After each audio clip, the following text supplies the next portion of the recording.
nakakadurog ng puso yung mga asong natagpuan namin at na-rescue namin sa mga nasunugan sa Bacoor, Cavite. Yung iba halos wala ng malay at karamihan ay halos nasunog ng buhay. Halos isang buwan inisip at pinaghahandaan namin ano kayang gagawin namin kapag na-reach na namin ang 1 million followers. At yung araw na na-reach namin yung 1 million followers, dito naman nangyari yung sunog sa Bacoor. Inisip ko, nagkataon lang ba to o ito talaga yung will ni Lord? Kaya kasama ang SP team at si Ate Kyle, agad-agad kaming pumunta dito sa mga nasunugan sa Bacoor, Cavite at hinanda kung ano yung mga pwede naming maitulong sa kanila. At alam mo yun, sa hindi inaasahan, sa araw na nagkaroon kami ng conversation ng biyaya, na ikwento ko sa kanila yung sitwasyon nitong Bacoor at agad-agad silang pumunta. Ang una po talaga nating inaksyonan is yung mga voiceless na mga animals, yung mga hindi nila masabi kung anong masakit sa kanila. And dito sa part na to, grabe, sobrang sakit sa puso kasi halos 30 minutes lang kaming late at hindi na namin naabutan yung asong yon at namatay na dahil sa sunog. At agad-agad din kaming pumunta sa lugar kung saan yung mismong nasunugan dahil ang agenda namin is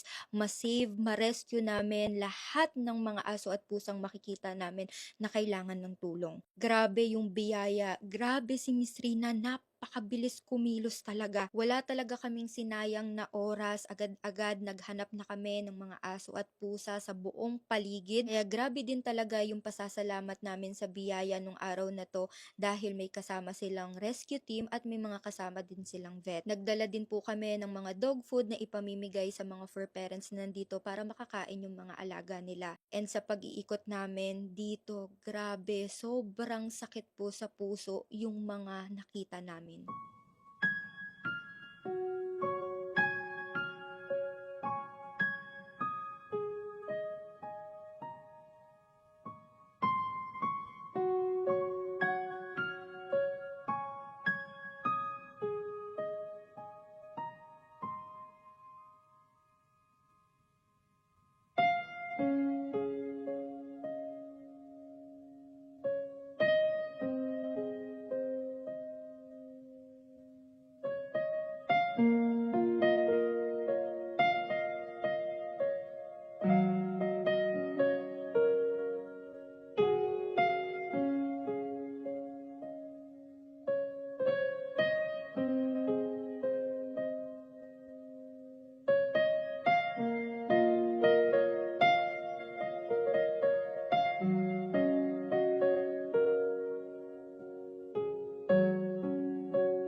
At sa ilang oras na pag-iikot namin ng biyaya ng SP team ni Ate Kyle, nila Ate Hides, eto po yung mga aso at pusa na na-rescue namin. At kahit po yung mga namatay sa sunog ng mga aso at pusa ay inuwi po ng biyaya para magkaroon ng maayos na burial or paglilibingan sa kanila.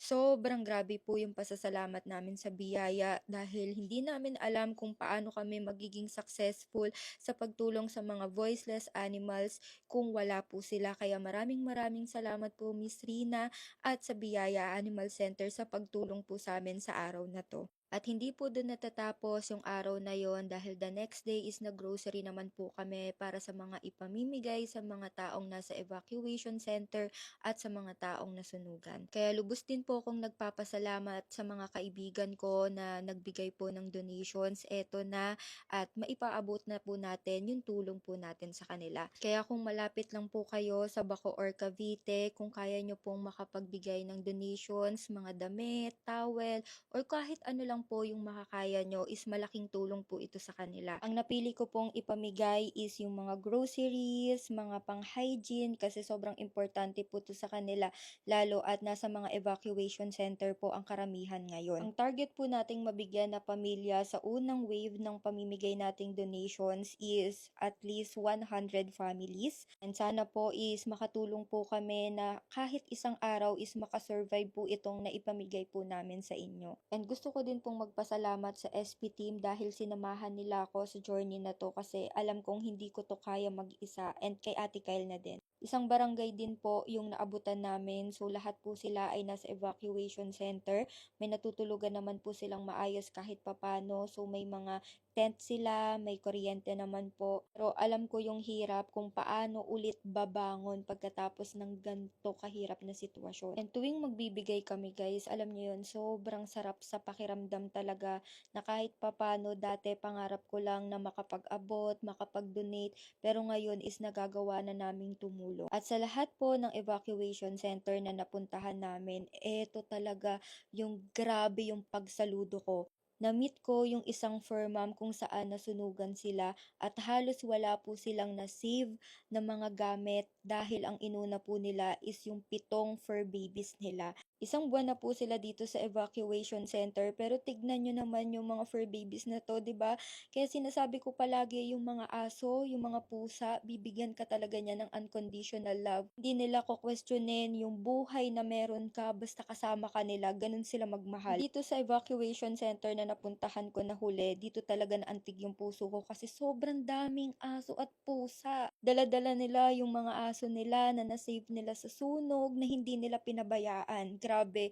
Grabe talaga, sobrang saludo ko sa mga fur moms na to. Kaya lagi po nating tandaan na kapag may mga gantong trahedya, sunog, lindol, bagyo, sana isama po natin sa priority natin yung mga alaga nating aso at pusa. Huwag po natin silang hayaan na nasa cage, na nakatali, para kahit papano masave din nila yung sarili nila. And again, sa mga taong gustong tumulong, pwede po kayong magbigay ng tulong sa kanila. Malaking bagay po iyon. So, yun lang po muna.